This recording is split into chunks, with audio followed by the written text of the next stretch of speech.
Here we go. Welcome to the No Good Takes podcast with Giuseppe Oliveri. It is 12:06 Thursday, August 21st, as the summer comes winding to an end, and there is plenty to talk about. And let's address the elephant that is not in the room today. Jeremy not joining me. He is moving in his little brother, first year of college, so good on Colin for that. And there is plenty to talk about with the Mets, the Yankees, the Giants, the Jets, a trip around the MLB, a trip around the NFL. Perhaps, and a lot with the Mets, from Kodai Senga to Luis Torrens, really losing the game last night. I don't care what anybody says. Brandon Sproat, a potential call-up sooner in the cards rather than later. Giancarlo Stanton, maybe the best hitter in this Yankees lineup currently. Not any diss to judge, and just plenty more to talk about. Cam Schlittler, Devin Williams, the list goes on of top stories to go about today. But we are going to start with the New York Mets because last night was a game that I feel like they really should have had. And Kodai Senga, if you want to talk about a trust level in somebody completely diminishing, it's Kodai. And it's really incredible how Senga has been unable really all year to get himself out of jams, to slow the game down for himself, to make that one pitch.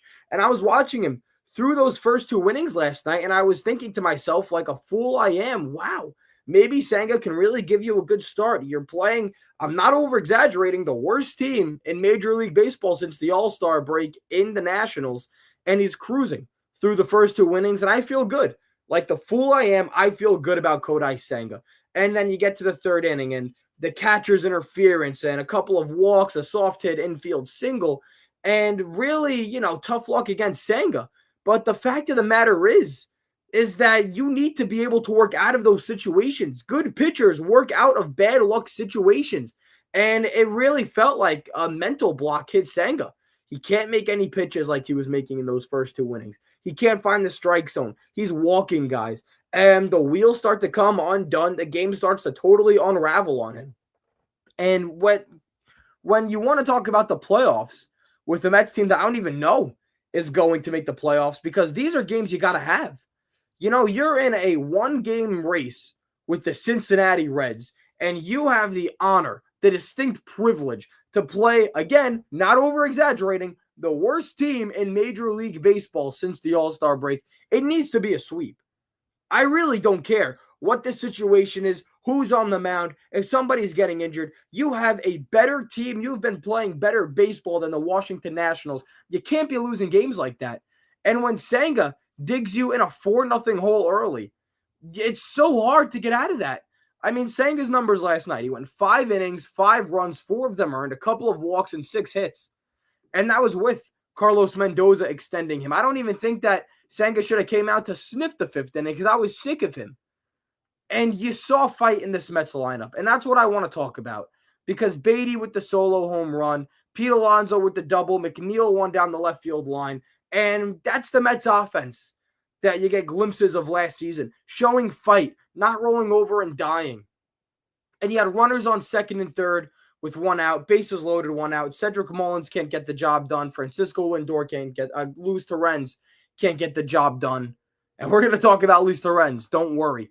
But again, now we're going into the 6th inning. It's 5-4. I feel good. You got the heart of the order coming up, top of the lineup. You're going to see them at least 2 more times. I feel good. And you're going up against a totally laughable bullpen for the Washington Nationals. Again, as a Mets fan, I feel good.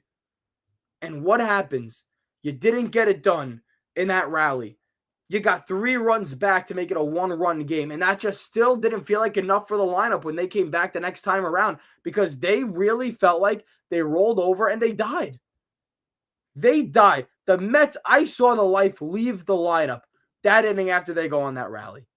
And that's incredible. Francisco Lindor, Pete Alonso, Juan Soto, even Starling Marte after Nimmo got taken out early. I expect Marte to come up with big hits now. And all of them just rolled over and died. And that's my next point with the Mets that I am really, really sick of. It's a total opposite of last year. You know what 1 year ago today was last year, by the way? My buddy told me this before I got on the live stream. Jesse Winker's walk-off home run. How the vibes have changed in 1 year. And it just feels like this Mets offense gives up. If they can't get the job done in one inning, if they leave runners on base, if they do anything to not completely and totally take over a game, it feels like they give up. They really just tip their cap to the opposing team and say, oh, you got us this time. We still have 9 or 12 outs to work with, but it doesn't matter. You got us now. We didn't get all these runs in the big bunch in this inning, so there's no way we can go on another rally. That's legitimately what it feels like. They attack early in the counts. They get bad contact. And again, you can point to Eric Chavez about that. But it's just pathetic. What I saw from the New York Mets lineup from one inning to the next was pathetic. Because for the first time in a long time, it felt like all season that the Mets were showing this life. They were showing fight. You were down 5-1. You made it 5-4. I felt good. What did we see as Mets fans, as just viewers of the game after that? I'm pretty sure, correct me if I'm wrong, it was 9 straight batters retired after that. That's a full up and down the lineup. That's bad. That's ridiculous. And again, that's embarrassing. If you're the New York Mets last night, you should be embarrassed. And I know I could be overreacting. I know that the Mets just had themselves a nice little 3-game win streak. But the end of the day that's a game you got to win. It's a game you got to have. Kodai Senga dug you a hole. What have we seen all season long with these Mets starting pitchers is that they are digging holes for this lineup to crawl out of. And all year, they haven't been able to do it. And last night, with how the last 3 games have went, Soto hitting a home run, who, by the way, was on pace for 40 home runs last night. And then you have, Lindor, who has totally turned it around. He is, batting 500 over his last couple of games or whatever, more than a couple, but you understand what I'm saying. Lindor has totally turned it around. The top of the lineup looks good. The Francisco Alvarez injury, yeah, that's a big hit, but the Mets were able to just come out in such an offensive explosion last night, I forgot about it. And now you're down 5-4. You showed fight last night, and you just completely, you crapped the bed. You totally lost me. You lost the Mets fans. And it was a night again where the Cincinnati Reds lose. The Reds lost last night. That is where you need to go out there and take advantage of that. Win. You control your own destiny. You could have been, 2 games up on them, a game and a half up on the Reds, which I know isn't a lot, but with how the Mets have been sitting and unable to shake the Reds by any means, that's a big half a game. That's a big full game. And again, you can't do it. And I'm not sitting here. I don't even want to talk about the division race because the Mets go to Atlanta after today against Washington, and then you welcome the Phillies. I don't even want to talk about a division race right now. Why should I? It's incredible that a couple of days ago we were talking about a division race because the Mets played the Phillies for 3 games after Atlanta. And by the way, the Mets got to go to Atlanta. I'm scared. They just welcomed Atlanta at home, and what happened? Now you got to go to a stadium where you are notorious for choking, for playing terribly. You really want to go there and tell me the Mets are going to take some big games and gain some ground away from Cincinnati? Hell no. That's why this series against Washington was so important. That's why I felt the Mets had to have all 3 games. Because, yeah, on paper you're going to go to Atlanta, a team that's struggling, but it's a team that just had their way with you a couple of games ago. And now you got to go to your House of Horrors. So I'm not confident at all. I don't stand high on the Mets at all right now. And I'm terrified. Legitimately, I'm terrified as a Mets fan. I really do firmly believe going into that series against the Phillies, the Mets could very well be out of a playoff spot.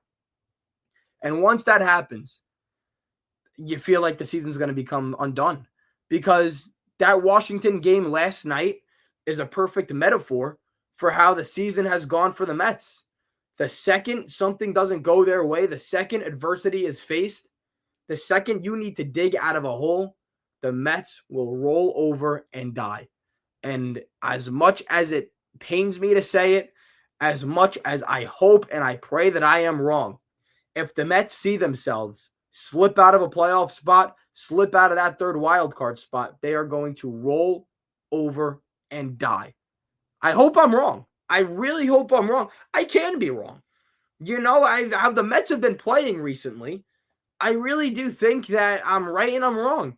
Because we've seen a terrible stretch for them, but then we just saw them take 2 out of 3 against Seattle, who, by the way, are skidding a lot right now. And, there's a confidence factor. They take 2 out of 3 against Washington. They win today, but they got to win today. It's not a given that they're going to win because we've seen the Mets struggle. We've seen starting pitching come undone. We've seen the bullpen, the super pen that I praised, that everybody in the Mets organization praised, anybody who follows the Mets, who follows baseball praised, just not live up to their standards. Ryan Helsley, he's got to show up. Tyler Rogers, he's been better, but I still want to see more out of him. But again, if you have anybody that's not named Kodai Senga on the mound last night, maybe outside of Clay Holmes, I do feel good about that game. You don't get dug into that major hole, but there's no more shoulda, woulda, couldas. There's no more what ifs. There's no more pointing fingers at one or two guys. The fact of the matter is, you got to have these games. Whether you're down 5 runs, whether you're up by 7, I don't care what it is. This is a team the Mets just need to totally roll over, and they didn't. Again, the Mets did not meet simple expectations. Yeah, you can call me spoiled. Yeah, you can call me unrealistic. But I really do think it's late August now. We know who the Mets are. We know who the Nationals are. Call me what you wanna. I really do think it's expected of the Mets to sweep the Nationals. I do. They haven't been good. Their top guys have been slumping. Their pitching staff is a mess. And we saw it last night again. And the Mets just couldn't finish the job. The comeback fell short, and it was sickening. Legitimately, I was sick to my stomach watching the Mets. Actually, whatever. I do want to get to some things that happened last night. Brandon Nimmo, neck stiffness. He's out today. Expected to probably be back tomorrow, but that's a big hit. Nimmo's been hitting well. And I totally expect Starling Marte to come in there and, just lock it down, and because that's how he's been. But again, if Brandon Nimmo doesn't get hurt last night, guess who's going to pinch hit for Luis Torrens? And then I think that would have been Starling Marte. And you know what? I would have had a whole lot more faith in Starling Marte than Luis Torrens. And by the way, Luis Torrens, that final double play, that was a joke. You were up 2-0 with a count. You got to know your role. It's August 20th, the game. Today's August 21st. Know your damn role, Luis Torrens. That's ridiculous that he's swinging. And it's not like that he's shown anything with the bat where you say, maybe you can get a hit. Maybe you can send one to right field, get a first to third situation with a runner going. No, he hasn't shown you anything like that. If Francisco Alvarez wasn't getting hurt, we'd be seeing as little Luis Torrens as possible. And you're down 2-0. And the worst part of it all is he's a ground ball hitter. Every base hit that Luis Torrens is through the ground into the outfield. And you're really telling me a slow runner like Luis Torrens, somebody who goes the other way, the defense hasn't played perfectly, and he's not going to hit a ground ball? He's going to get a ball into the air, a line drive into right field? Hell no again. You got to know your role. It was selfish. What Luis Torrens did was selfish. The top of the order is coming up. If I was Carlos Mendoza, I don't know why he's hitting. I am being legitimate when I tell you this. I would have rather Tyrone Taylor in that spot. I would have taken a right-handed Ronnie Mauricio in that spot. I would have taken, oh my God, anybody. I would have taken anybody in that spot. Not Luis Torrens.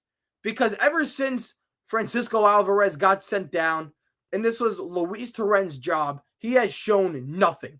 Nothing. Not a glimmer of positivity, not a glimmer of hope on why he should be an everyday catcher. And it's incredible because the beginning of the year, Luis Torrens was our everyday catcher, and we liked it. We called for him to be the everyday catcher.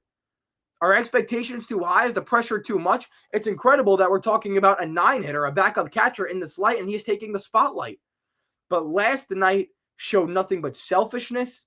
It showed nothing but a lack of accountability. I wouldn't have had Torrens hit in that spot. He is not the player to be swinging 2-0, and yet he did. And he grounded into the game-ending double play with Francisco Lindor and Juan Soto waiting on the wings. If I was Carlos Mendoza, legitimately, I'm not over-exaggerating, I would have told him not to swing the freaking bat. I would have said, Luis, step into the left-handed batter's box, lean into a pitch, do whatever you got to do. Don't swing the bat. Because that is how little confidence I have. And I know Mendoza does this with his players. He keeps them in. He wants to show the confidence in his guys, and I didn't listen to his post-game press conference last night, but I really am curious of the answer that he had for Torrens staying in that game. But he's just not a guy that I would have had in that spot again. I would have taken a lefty Mauricio against a left-handed pitcher. I legitimately, all seriously, wholeheartedly, I think I would have rather had Tyrone Taylor as my realistic option. And again, if Brandon Nimmo doesn't get hurt early in the game, that is Starling Marte in that spot, no doubt about it. And, with Marte now having to play and Brandon Nimmo's neck, the neck stiffness is back. It's a very, very shallow bench. Starling Marte really did add a lot of depth to that bench, and him having to play every day now is going to kill the pinch hitting scenarios for the Mets. Because Ronnie Mauricio is not exactly a guy that I have a lot of confidence in. But again, more confidence than Luis Torrens. Now let's talk about Francisco Alvarez. Because this correlates with the Luis Torrens conversation. Losing Francisco Alvarez for most likely the rest of the regular season, I really do think that's enough for the Mets to miss out on the playoffs. Because unless Brett Baty, who, by the way, has been outstanding in the month of August, he has an OPS over 1,000, and he's been hitting the ball very well, and Mark Vientos, who is hitting the ball very well, and we're seeing shades of 24 Vientos, and we would love to see that right now for the entirety of the regular season. If those guys can't stay consistently hot, and even if they do stay consistently hot, the production of Francisco Alvarez since getting called back up to the major leagues, he lengthened out the lineup a whole lot. He really did. And without him in that lineup and having to see, Baty and Vientos have to get dragged up in the lineup, Cedric Mullins get dragged up in the lineup, Luis Torrens back into the lineup, it hurts. It hurts this team. And when the Mets have, your top guys who are finally coming around again, which it felt like forever, now the conversation and the attention gets shifted to the bottom of the lineup and what they're supposed to do and what their role is. And without Francisco Alvarez there to really lengthen out that lineup, again, it just becomes a whole question mark. And without Francisco Alvarez, I think that is going to be the biggest concern for the Mets the whole rest of the way of the regular season. So no Alvarez hurts, but the Mets got to do it. No Brandon Nimmo hurts. The Mets got to do it. Again, you wouldn't want to have this happen against any other team in the Washington Nationals. Got to have it tonight. You need to have it tonight. And I don't even know, actually. I got to see who's going for the Mets tonight. These are things that I probably should have looked at before I jumped onto the live stream. But we'll take a look right now. But again, with the Mets, so much. Sean Manaea on the mound tonight. Okay, against Mackenzie Gore. And any time for Sean Manaea to have a solid game, which he hasn't had in a while, I think is tonight. You got to show me length. Manaea needs to show length. And after David Peterson went 8 innings, 1 run, 10 strikeouts, that's what, I'd love to see that. Realistically, you're not going to get that, but still, give me 6 innings, Manaea. 6 innings of Sean Manaea tonight, I'm happy. Get me into the 6th inning. How about that? Go 5 1/3. Go 5 2/3. Just march past the 6th inning. That's all I ask. All I ask of you. March past the 6th inning. Okay. What else do we got to talk about with the Mets? Brandon Sproat. Interesting conversation here. We'll go quickly on it. He is pitching on 4 days rest. He's not getting his traditional 5. And the Mets play 16 games in 16 days. They're not going to have any off days for a while now. And you're going to have to roll through a 6-man rotation. You're going to need a spot start for Kodai Senga after what he's shown you. Clay Holmes, perhaps. And I think Brandon Sproat's going to be the Mets guy.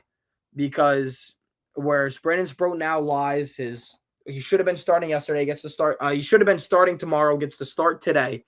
That's going to line him up for when Kodai Senga's next appearance is. So I do think we're going to see Brandon Sproat get called up as soon as tomorrow, or maybe hell after tonight. I don't know.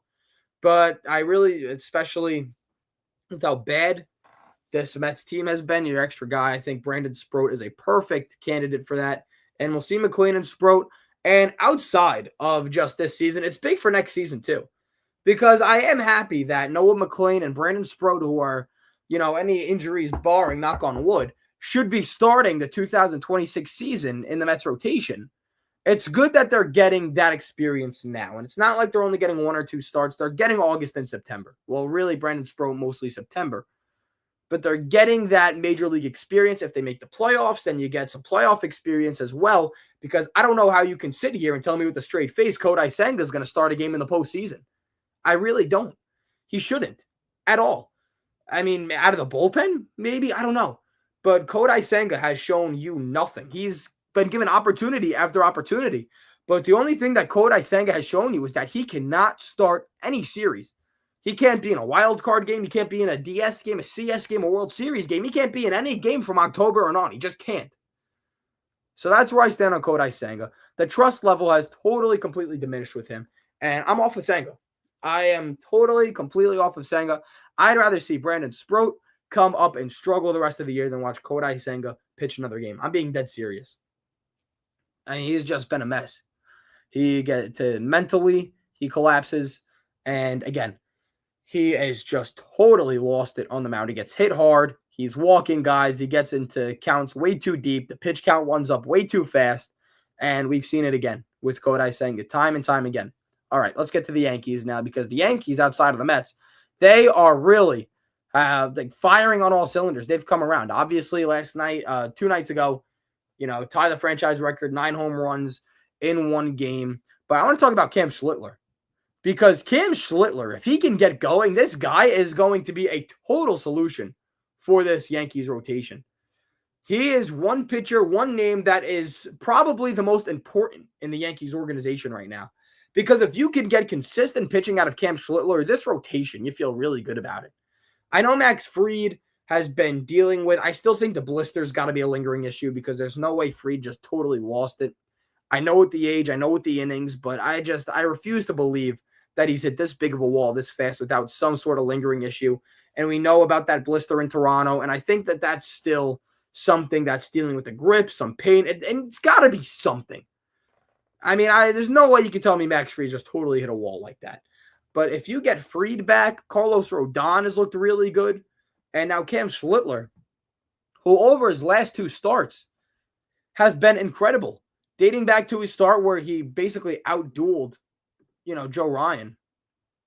He has 11 2/3 innings pitched. He's let up just 3 hits in his last 2 starts, 1 earned run, 1 run in total, no home runs, 4 walks. He struck out 14. Cam Schlittler looks good. He looks outstanding. And if I'm the New York Yankees right now, if you could get some consistency out of Cam Schlittler, you got to feel really damn good about where you are. Because Giancarlo Stanton is currently the best bat in this lineup, and it's not even close. It's not even a discussion to be had. Your bullpen, outside of last night from David Bednar, he's allowed to have shaky starts, shaky appearances like that. The bullpen looks good. You have your guys. And it's just a total solution for a big question mark with this Yankees team. But again, Schlittler's got to have it, because if you go back to starts before these last 2 where Cam Schlittler's really turned it on, he gets hit around a lot. He walks a couple of batters. He doesn't go deep into games. And I don't think we're totally out of the woods of seeing that Cam Schlittler again this season. But you got to love where you are. Luis Gil looked really good his last time out. If you can get a consistent Luis Gil now who's getting back into a groove, you got to feel really, really good if you're the New York Yankees. You do. And how about Giancarlo Stanton? The pinch hitting. Last night, he has the off day, and he comes in and he hits a big home run in the 10th inning. Yeah, that's the Giancarlo Stanton you only saw in the postseason, and now you see him in the regular season. I mean, Yankees took care of business. The Rays are a team historically that gives the Yankees problems. And the Yankees took care of business. They did it in dominating fashion. Back-to-back nights, Cam Schlittler was flirting with perfection. He went 6 2/3 last night. Just incredible stuff from the kid. And again, that's a 6'6". What was he, 250? I got to look on Cam Schlittler now, how heavy this guy is. But he's a big fella. He is a big guy. That's what I'm saying. Cam Schlitter is 225. All right, 250. Yeah, a little off there. Sorry, Cam. They didn't mean to add those extra LBs on you. But again, this is a big dude who is dominating at the right time over his last 2 starts. You got to feel great about him if you're the New York Yankees. You got to feel great about Giancarlo Stanton, Cody Bellinger, Ben Rice. How about Ben Rice, who's totally turned it on? And Aaron Judge. He had a quiet night last night, but he's slowly but surely creeping back to the Judge we know and love, who, by the way, is still totally the MVP. As badly as I want to advocate for Cal Raleigh, Aaron Judge is totally the MVP of this American League.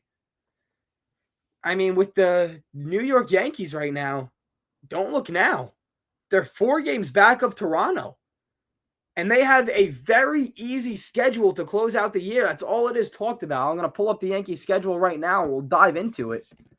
But as of right now, where the Yankees stand, you got to feel really good about where they are. As a team, you got to feel really, really good. Excuse me. But right now, you got a huge 4-game set with Boston.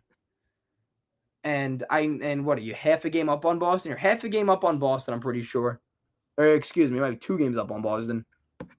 But again, you feel really good if you're the Yankees. Can you imagine if they take 3 out of 4 against Boston? I know the Red Sox are going to give them trouble, and I could totally see them splitting. But again, if you're the Yankees and if you're the Red Sox, you'll be okay with a split. You really will be. It's what happens next with Toronto is what the Yankees got to look at, because after that, after Boston, you welcome Washington, who we just talked about as the worst team in the league. You go to Chicago, the White Sox, for 4 games. That's amazing.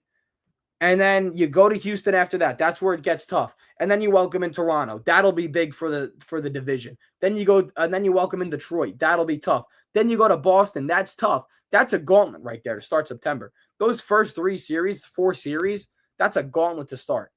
But then after that, it eases up a whole lot. You go to Minnesota, a team that you just beat up on. You historically beat up them. You go for 4 against Baltimore. Then you welcome the White Sox. You welcome Baltimore again. And the season is over just like that. If you can tread above water, if you can, keep destiny in your hands, if you can just do what you got to do, I'm not saying you got to wipe out those top teams, Toronto, Boston, Detroit, Houston, but all you got to do is stay competitive. All you got to do is stay a little over 500. And you got to feel really good with the end of the season. Let's look at Toronto's schedule, because now we are looking at the Blue Jays as not safe with the American League East. And again, how we've seen the Yankees and, how shaky they can be at times. I'm not saying the Yankees are going to be this, all in all great team. But let's look at Toronto, because let's see where they stand right now. They just lost the series against Pittsburgh. They go to Miami, got to have it. Against Minnesota, got to have it. Against the Brewers, that'll be tough. But again, Reds, Yankees, Astros, Orioles, Rays, Royals, Red Sox, Rays again. That's not a great schedule, but it's not hard by any means. It's harder than the Yankees, sure, but it's still a relatively light schedule. And again, I spelled Kodai Senga wrong. Let me fix that really quick. Excuse me for everybody. But again, it's just that you need to have some sort of skid for the Blue Jays if you're the Yankees. And I don't know if it's going to come. Whatever. I mean, Yankees feel like you're in a good spot. 4 games back of Toronto. Still a lot. But how the last couple of, really the last month or two has gone, 4 games feels really, really good if you're the New York Yankees. And how about Devin Williams? Well, let's talk about Devin Williams for a second here. Does the confidence level change in Williams at all after last night? It was a gutsy performance. I thought for sure he was going to blow it last night. 2nd and 3rd, no out. He already let in that ghost runner on 2nd, and he completely shut the door. Does the opinion change on Devin Williams at all? Because he's looked really good in the non-high leverage situations. He's looked really good coming in the 6th inning, the 7th inning if he needed to. And last night, game on the line, game was in his hands, and he totally shut the door. Yeah, there's got to be a bit of a confidence boost in Devin Williams. Does my opinion change on him? No, I don't think so. And I'm not rushing to put him back into the closer role, into the bridge role, no. Because I still think that Bednar and Weaver, of course, I'm not turning any heads with that. It's not a hot take, are still your total go-tos in those high-leverage situations. But I don't know. When you do have to go to Williams in extra innings, if you didn't use him early on in the game and you used your top-end closers, your top-end relievers, yeah, I feel a little more confident in Devin Williams. I do. Whatever. Shoot me. I don't care. But he had a really good start last night. He's looked good over his last couple of starts. I think Devin Williams is a guy you could slowly gain confidence back in. You got a full month and a change now. There's some sort of confidence factor in Devin Williams that I do think is still there. I'm not a Yankees fan. I'm sure Yankees fans will sit there and tell me I'm an idiot and they've seen enough. But I don't know.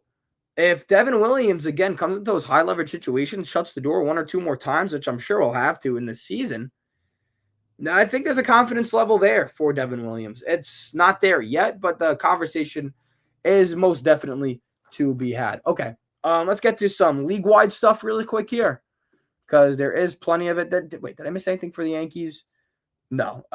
Again, Giancarlo Stanton, best hitter on the Yankees right now for sure. He is outstanding. It's an interesting conversation for next year, what the Yankees want to do with him, but we'll cross that bridge when it comes to it. All right, some league-wide news here. Kyle Tucker, I can apologize. I'm sorry, Kyle Tucker. I'm sorry to all the Cubs fans because I really did give Kyle Tucker a hard time because nobody knew he was dealing with this hairline fracture in his right hand.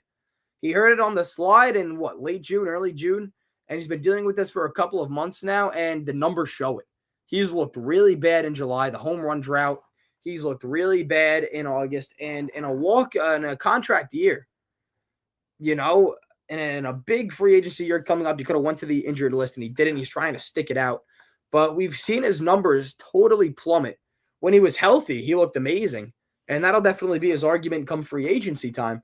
But, there's some things around Kyle Tucker. The fans have turned on Kyle Tucker. He's grounded out to first base to not run it out, and that's just basic stuff that you got to do no matter what. Tucker's looked bad. And I know the hairline fracture in his right hand, and if he's been nursing it, how he can be. But the fact of the matter is that if this doesn't get fixed, the Cubs are still in serious trouble. Just because you know the root of the injury and you know the cause of the problems doesn't mean it's going to get fixed. And the Cubbies, I know they took the season series from the Brew Crew, which is incredible to me, just considering how these teams have been. Sometimes you just have a team's number. And some wins have come easy, some wins have come hard, but with the Brewers and the Cubs, man, I don't know where you're going to stand with them because all of a sudden the Cubs are, they're making this, little comeback all of a sudden. They look really good over their last couple of games. They took care of business against Pittsburgh. They totally took care of business against the Brewers. They took 3 out of 4 there. Whoa, hold on. Loss against the Brewers? Are they playing 5 games against the Brewers? The hell is this? August 18th, loss against the Brewers. The 19th, doubleheader. They win. The 20th, I guess, a makeup game. I don't know how that works. I am very lost on that. That is weird. But, according to the schedule, 5 games against the Brewers. Chance to take 4 out of 5. The Cubs still have their problems. Don't get me wrong. I still think that there's a lot that is not going to be able to be fixed. By no means am I calling them a National League powerhouse, but they look good. Look good at the right time. They're gaining ground on San Diego for that first wild card spot. We'll take a quick peek at the standings, see if they have a chance at the NL Central. I really doubt it. Let's see. Yeah, they're still 6 games back of the Brewers. They win today. Obviously, that'll be 5. I'm still not high on the Cubs with the division. But if they could take that first wild card spot, they'll still have to play a wild card game, but getting to do it at home is big in Wrigleyville. So the Cubbies, still a lot of problems to be had there, but Kyle Tucker, you totally look at his season differently now, knowing about his injury. And if he gets healthy again and he starts firing on all cylinders, then I'll say, you know what, the Cubs are here. But there's still a whole lot that you got to fix up. Seiya Suzuki, PCA, Ian Happ, these are still guys that you need to get going again. It's not the Kyle Tucker show, not at all. JT Realmuto has totally figured out left-handed pitching. He was struggling a lot early in the year. I got to try and see if I can find this tweet. I wish I kept it up. But JT Realmuto was really struggling against left-handed pitching to start the year, and that was a big issue, and that was a big flag against him. And I really hope I can find these numbers on JT Realmuto, but he has totally figured out left-handed pitching. And look, man, if the Phillies keep this lineup going, and if they can keep the bottom of the lineup going, we know what their pitching can do, even without Zach Wheeler. Christopher Sanchez is an NL Cy Young candidate. The bullpen is scary. If you could keep the bottom of the lineup going, Harper, again, we mentioned it before on No Good Takes. I know the Burrows have mentioned it. Bryce Harper having a quietly really, really good season. Kyle Schwarber having an MVP caliber season. If JT Realmuto can get going, if, bottom of the lineup guys can get going, this is a scary team. And I'm not saying they're the best team in the National League, but they are the scariest. This is a team that can just totally jump you in the postseason. If they get hot, look out. And they totally took care of business against the Mariners. And they're taking care of business against a lot of people. And when they have to play the Mets in a series, I'm scared. As a Mets fan, I'm terrified, even at Citi Field. It's scary times. For the New York Mets, it is really, really scary times because the Phillies are just totally firing on all cylinders right now. And I'm trying to find these numbers for JT Realmuto because it really was incredible how he's figured out left-handed pitching and how he's turned around the season. Let's see. Here we go. Here's the article. I'm going to try and find the numbers really quick here because against left-handed pitching, here we go. Through the end of May, JT Realmuto was hitting 107 against left-handed pitching. Since the beginning of June to the current day, he's hitting 305 against left-handed pitching. He's slugging 475. He's figured it out, man. JT Realmuto has figured it out, and he is such a big piece, a big glue piece to this Phillies lineup that was just not there in the beginning of the season. So am I scared of the Phillies? Absolutely. If the Phillies right now entered the playoffs, I think they'd beat a lot of teams in the National League. But again, the Phillies tend to do this. They go up and down, and I'm sure the Phillies are going to have another down stretch before the season ends, and we'll talk about them differently. But until then, the Phils, since the All-Star break, have come out firing red hot, and they have just not cooled down. And ever since the deadline, they got their guy in Johan Duran. And, Wheeler hitting the IL sucks, but Christopher Sanchez has been outstanding. Duran with the injury scare, the comebacker to the ankle, he's fine. He's shown it. They look good. Phillies look really, really good, and I would be terrified if I was anybody who's got to go up against them. Let's see here. Reds still hanging around. They lost last night against the Angels. Mets lose last night, so nothing changes in the wild card race there. They're still a game back of the New York Mets. They look really good. Hunter Green had a bit of a tough start, if I'm not mistaken, his last time out, but Ellie looks great. I mean, everybody. Brian Hayes looks great. Hey, the Reds look great. They look really, really good. My Rockies got to Shohei Ohtani, the thigh contortion. I don't know how to say it. Had a bit of a thigh problem on the mound last night. Ohtani got totally rocked. But they said he's expected to be back in the lineup, so it can't be that serious. Could be an excuse. My Rocks, man, they came firing. Put some respect on Colorado's name, why won't you? Yeah, I mean, League One news. That's it. Fun stuff going on. Red Sox. Oh, this is what I'm going to talk about. The Yankees and Red Sox. How do you feel going into the series against the Red Sox? You got to be feeling really confident because the Red Sox are skidding. They're 3-7 in their last 10. They are limping into a series against a red-hot Yankees who are 8-2 in their last 10. If I'm the New York Yankees, I got to feel great against Boston. But that's my little point right there. Okay. NFL news, and then we'll get out of here. New York Giants, Jaxson Dart expected his first start tonight in the final week of the preseason. With the New England Patriots, a lot of position battles still to be filled out, so he's not expected to face a lot of first-team guys. So, again, Dart's looked great. He hasn't really done it against a lot of first-team players. But, again, what Dart has been given, you got to expect him to be doing good against what he's given. And he's looked really good. Jaxson Dart's looked very good. As the Giants, you got to feel really good. But Giants fans, take it in all tonight because after tonight, we're not going to see Jaxson Dart for a very long time. There's a chance we don't see him at all in the regular season. And I know that if the Russell Wilson era gets off to a bad start, fans are going to be calling for Jaxson Dart early. But here's my whole thought on that, is that the New York Giants are in no position to rush Jaxson Dart. They're going to be nowhere near a playoff spot. And even if Russell Wilson struggles early on in the year, I think they'll go to Jameis Winston and they'll stick with Winston early. And again, Russell Wilson's looked good in the preseason. So I don't think that the Giants are going to have to pivot to anybody else really early. And we know Dable likes to stick with his guys. And with Jaxson Dart, I really don't want to see him unless it's late in the year. There's no reason to rush this guy's development at all. So fans can call for Jaxson Dart early if Russell Wilson starts to struggle. Fans can call for Jaxson Dart if Jameis Winston is just a total shell of the gunslinging Winston, if he's just a more interceptions type of guy. But I really think it's going to take a whole lot for Brian Daboll to pull the trigger on Jaxson Dart. He loves him in training camp. He loves him in practice. He loves him in the preseason. There's no reason to mess up that lovely relationship. There's no reason to force him into the regular season and watch him struggle in his rookie year. I mean, we saw it with Jordan Love, and the guy already got paid. I really do think that sitting behind one of the greats and Russell Wilson is going to benefit him. You know, even Jameis Winston is a guy who's been around the league. Was his 10th year in the league now? He's been around the block. He's learning from these guys. He's been a leader in the locker room. I really just don't know if there's going to be a right time to pull the trigger on Jaxson Dart this season. And I'll leave it at that. What else? Cam Scatterboo.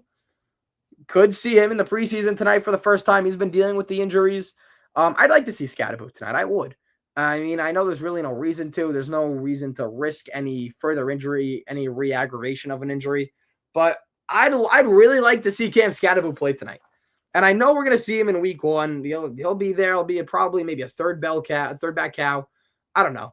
But I would like to see Scatterboo in like a drive or two. I feel like that would be really nice, especially with Jaxson Dart. What else? Malik Neighbors practicing again. I doubt we see him tonight. Andrew Thomas, no chance we see him tonight. He's back practicing. Vibes are high for the Giants. You know, you got to feel really good if you're the New York Giants right now. And again, not expecting a lot of wins, but I'm expecting fun seasons. If Jeremy was here, my partner, he would say good teams win, great teams cover. We're not expecting wins, but we're expecting the Giants to cover. You got to love it. Got to love it. The New York Jets. Really quick on them, a player ran practice. The only coach out there was Aaron Glenn, and I love that for the Jets. I really think that is awesome. And again, that's just showing how contrasting it is with the Jets and from last year with the Robert Saleh era to this year with the whole era of Aaron Glenn. It feels different. And you got to love it if you're the Jets. You really do got to love it. Again, are you expecting a lot of wins from the Jets? No, expectations are low. But you're expecting them to just have a good, fun season. Garrett Wilson should be fun. The usage of Breece Hall and Braylon Allen should be very interesting, especially with Breece Hall on a walk year. You got your guy Sauce Gardner locked up. Justin Fields, everybody knows I'm not high on Fields, but should still be at least better and more entertaining than when you had with Aaron Rodgers last year. I mean, vibes are high. No Rodgers, no Saleh. Vibes are high for the New York Jets. What else? Do we have anything else here before we get out of here? No, that is going to do it from the No Good Takes podcast. So thank you all who tuned in. A whole lot going on. I will be doing more solo shows. Jeremy will be joining me every Tuesday and Thursday, but the solo No Good Takes podcast will be coming back. I just miss doing solo shows. So why not do it? I thought it was fun to do one today. Went about 42 minutes, 43 now. That's good. I'm happy with that. Mets and Yankees play today. Need a big win from the Mets. Yankees looking to really take control against the Red Sox, which is huge for the wild card standings. And if it's a good weekend for the Yankees, huge for the division standings as well. But my name is Giuseppe Oliveri. Thank you so much all for listening. And thank you. Remember, I am just another bumbling idiot talking about sports with a platform. Lucky enough to do it. I'll catch you guys all maybe on Saturday. Jeremy and I will definitely be back on Tuesday. Here we go. Remember, got to do my shout outs really quick before I get out of here. Remember, Bunk has the bunker. Mike has mic'd up. Together they make the Burrows. What else do we have? Gabe with the playbook. Mike and JM do the Hardline Sports Talk. Make sure to follow BTO Media on all platforms. Twitter. Do we have a Twitter? We should really get a Twitter. Follow us on Instagram, TikTok, Facebook. Let's get a Facebook page. Why not? Be sure to subscribe to us on YouTube. Plenty of content. We're shipping it out all day long, all season long. Football's right around the corner. Should be fun. Doing our betting segment soon. I don't bet, so I'm going to be listening. If there's one thing I do know, fade Michael Merlo on everything you possibly can. And yeah, finally, I'm going to get out of here. That's going to do it. Thank you all so much for watching, and I will catch you guys all very, very soon.